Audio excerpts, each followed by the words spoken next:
कि एक प्रधानमंत्री इंदिरा गांधी थी और एक प्रधानमंत्री मोदी है, जो कि अमेरिका के दबाव के सामने झुक गए। यह है कि जो बीजेपी वाले हैं युद्धोन्माद फैलाते हैं, सुनिएगा बात को, युद्ध का उन्माद फैलाते हैं और सिर्फ वोटों की राजनीति करते हैं। रामदूतम चे शरणम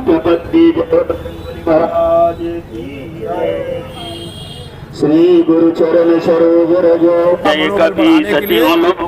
और उनकी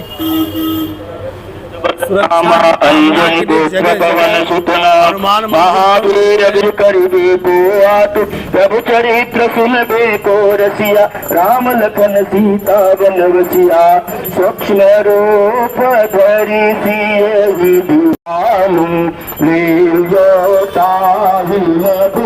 फल जानू ब्रह्मोद्रिका मेल मुख माही जल दिलाधि गे अचरज नाही दुर्गम काज जगत के देत सुगमय। तो हमने आपसे शुरू में बताया कि कैसे आज तीनों सेनाओं का मनोबल बढ़ाने के लिए बीएचपी की तरफ से हनुमान चालीसा का पाठ जगह जगह हनुमान जी के जो मंदिर है उस पर आयोजन उसका किया गया था। और एक छोटा सा मंदिर संकट मोचन मंदिर है गणेश सोसाइटी बगल में, उस पर भी ये प्रोग्राम चल रहा था। तो यहाँ पर लोग जमा हुए थे और उन्होंने आरती की हनुमान जी की, वैसा मैं बता रहा था। तो यहाँ पर कुछ लोग जमा थे और सबको आप लोग को मालूम होगा कि 3:30 बजे के करीब में जो दोनों देशों के बीच में युद्ध विराम की घोषणा हो गई। कुछ लोग तरह तरह की बातें कर रहे हैं और मैं तब से सोशल मीडिया के कमेंट्स में देख रहा हूँ, और सोशल मीडिया के जो कमेंट्स हैं उस पर कहीं ना कहीं कोई प्रधानमंत्री को कुछ कह रहा है तो कोई बाकी जो उसमें विपक्ष वाले उनको कोई कुछ कह रहा है। और विपक्ष का ये कहना था कि एक प्रधानमंत्री इंदिरा गांधी थी और एक प्रधानमंत्री मोदी है, जो कि अमेरिका के दबाव के सामने झुक गए और उन्होंने सीधे सीधे युद्ध विराम की घोषणा कर दी। अगर यही सब करना था तो इतना कुछ करने की जरूरत क्या थी? उसमें देश की इतनी हानि हुई, सब कुछ हुआ, जगह जगह कमेंट बढ़ते जा रहे हैं।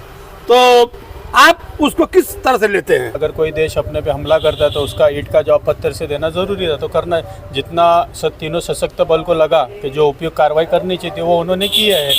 और बहुत सी न्यूज़ मीडिया में आ नहीं रहे, लेकिन जैसे भी अपने को सब दिखने में नहीं आ रहा है कि कोई बता रहे फेक न्यूज़ है ये है, लेकिन मैं निश्चित मेरे को तीनों सेनाओं के ऊपर भरोसा है कि उन्होंने अपने 26 मारे होंगे। उसके बाद में जो दूसरे दिन उन्होंने फायरिंग की है पुंछ में, रजौरी में, वहाँ भी अपने कुछ 15-20 लोग मरे हैं। लेकिन मुझे अपने तीनों सेनाओं पे भरा है कि उन्होंने जो अपने 20 मरे हैं उसके अगेंस्ट में उनके 200 मारे भी हो गए।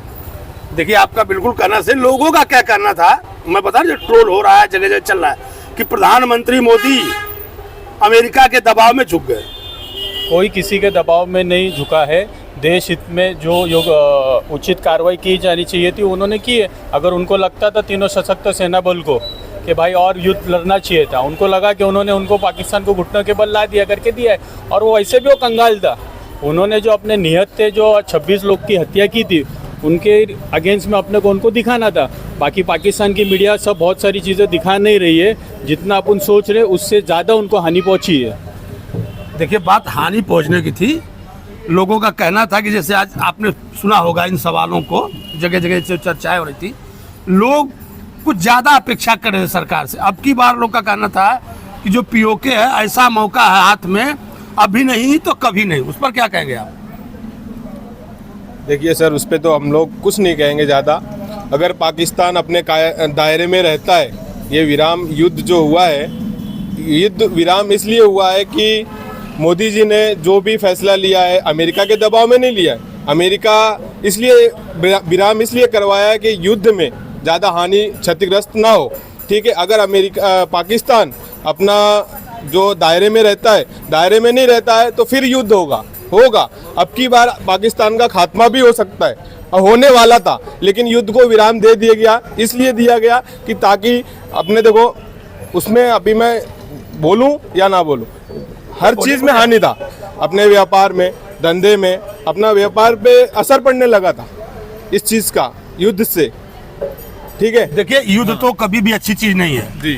कहीं पर भी हो, युद्ध अच्छी चीज़ नहीं है, क्योंकि उससे नुकसान तो हर तरफ होता है और ये हकीकत है, इसमें कोई दो राय नहीं है। लेकिन जिस तरह से जो विपक्षी पार्टियां भारत के अंदर हैं वो कहती हैं कि जो बीजेपी वाले हैं युद्धोन्माद फैलाते हैं, सुनिएगा बात को, युद्ध का उन्माद फैलाते हैं और सिर्फ वोटों की राजनीति करते हैं। विपक्ष पार्टियां जो हैं वो हमेशा बीजेपी पार्टियों को हमेशा गलत ठहराया है और उनका काम है ठहराना। ठीक है, बीजेपी पार्टी जो भी कर रही है भारत हित के लिए, जनहित के लिए कर रही है। हम तो इसी को जानते हुए मोदी जी का साथ हम हमेशा देंगे और मरते दम तक देंगे।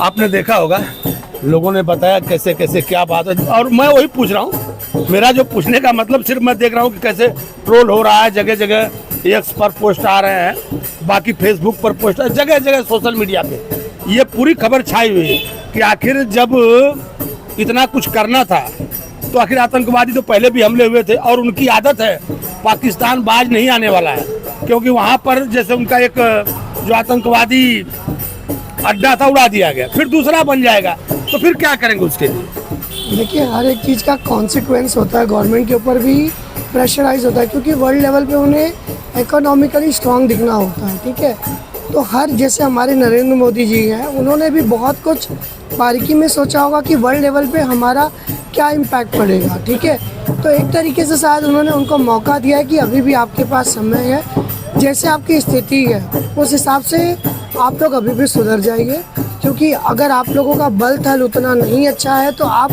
अननेसेसरी इंडिया के ऊपर गलत नज़र ना डालें। ठीक है, और देखिए वो एक राइट पर्सन है सही और गलत के लिए, हम आपसे भी एक जजमेंट लगा सकते हैं। ठीक है, बट वो इतने उच्च पदवी पे बैठे हैं, हम उनसे अच्छा कोई डिसीजन ले नहीं सकता है, तो आई थिंक सो ये उनसे बेहतर कोई नहीं बता सकता। भारत की मीडिया ये बता रहे थे और आप भी कह रहे थे कि वहाँ पर नुकसान ज़्यादा हुआ होगा। उनका कहना है कि हमने भारत की ये मार दी, वो मार दिया, और उनका वो अपने दावे कर रहे हैं, ये अपने दावे कर रहे हैं। हमने आपसे कहा युद्ध तो अच्छी चीज़ नहीं है, लेकिन बार बार वही सवाल घूम फिर के आ जा रहा है कि लोग अपेक्षा ज़्यादा रखते थे। उनको लगता था जो पुरानी गलती थी, जिसको मोदी जी बार बार कहते थे कांग्रेस की गलती है, कांग्रेस की गलती है, पीओके उनके गलती से चला गया, तो शायद लोग सोच रहे थे कि पीओके आ जाएगा और पाकिस्तान के 4 टुकड़े हो जाएंगे। आखिर कैसे पीछे हट गए? वो चालू ही है। आप बलूचिस्तान में जो हो रहा है वो लोग देख रहे हैं, वो लगभग उसके 2-3 टुकड़े करने के प्रकार पे आप पहुँचे ही है। वो आज नहीं तो कल होने ही वाला है, और भारत अखंड होने वाला है ये भी निश्चित है। लेकिन उसके लग रहा है कि उपयुक्त समय नहीं आया था, उसके वजह से हो गया। और आपने जैसे बताया कि मीडिया में ये चल रहा है, वो मल चल रहा है, तो कुछ लोगों की आदत रहती है अच्छाई में भी बुराइयां ढूंढने की। अभी लोग बोल रहे हैं कि क्या हुआ। अब मैंने देखा कि ये बीजेपी गवर्नमेंट आने के बाद में जब भी भारत के अखंडता के ऊपर खतरा हुआ है, तो उन्होंने जैसे उन लोग ने कुछ किया अपने पे, तो अपन ने उनका जवाब करारा दिया है। इसके पहले भी हमले होते थे, मुझे याद है ना, बम्बई के बॉम्ब स्फोट हमारे सामने हुए थे, बाद में अपने अक्षरधाम में हमारा हुआ था, तो उसके टाइम में तो कुछ उसके ऊपर रिटेलिएट कुछ करती ही नहीं थी गवर्नमेंट, खाली हाँ हम देखेंगे, इधर जाएंगे उधर जाएंगे, कुछ नहीं करती थी। अभी की सरकार एटलीस्ट स्ट्रॉन्ग एक्शन तो ले रही है, और वो विपक्ष का तो काम ही है कुछ नहीं हुआ, ये नहीं हुआ। जो पाकिस्तान बोल रहे हैं वही विपक्ष बोल रहे हैं यहाँ का, कि हमने 4 विमान मार गिराए थे, ये गिराए थे, वो पाकिस्तान बोल रहे थे, और ये लोग भी बोल रहे हैं वैसा ही है। तो विपक्ष लगभग पाकिस्तान विचारधारा वाला ही है, चाइनीज़ विचारधारा वाले, उनका सुन के कुछ मतलब नहीं है। 100 लोगों का झुंड रहेगा, उसके अंदर से 2 खराब रहेंगे, और वही चिल्ला चिल्ला के बोलते रहेंगे, और वही लोग हैं। बाकी 98 लोगों को मालूम है जो भी हुआ है बहुत अच्छा हुआ है, मोदी जी ने जो भी किया है सही किया है। तीनों सेना शतक बल ने जो भी निर्णय लिया है वो सेना लिया है, और तीनों सेना का शतक बल ने कुछ सोचा होगा करके उन्होंने लिया रहेगा। अगर मोदी जी ने तो उनको फ्री हैंड दे दिया था कि भाई मेरे तरफ से तुमको कोई बंदिश नहीं है। कल तक तो यही लोग कह रहे थे कि नहीं बस अगली सुबह पीओके हमारा पाकिस्तान के टुकड़े टुकड़े, और आज लोगों की आवाज़ बिल्कुल बदल सी गई। जैसे कल अपन ने देखा महाराष्ट्र में एक जन की शादी हुई है सोमवार में, और दूसरे 2 दिन में उसको बुलावा आ गया है, तो पहले उसने बोला कि मेरे धरती माँ का पहले मैं फ़र्ज निभाऊंगा। बिल्कुल सही है, वो तो जाना ही पड़ेगा। हाँ, तो ये जो व्हील पावर है, जो तीनों सशक्त सेना बल का जो व्हील पावर है, इसका विश्व में कहीं तोड़ नहीं है। इसके उन्होंने अपने अपने विचार रखे, और क्या चल रहा था मीडिया में, क्या चल रहा था सोशल मीडिया में, हमने भी आपसे वो सवाल किए। आप सभी का बहुत बहुत धन्यवाद। आपका भी बहुत धन्यवाद, आपके चैनल का भी बहुत बहुत धन्यवाद।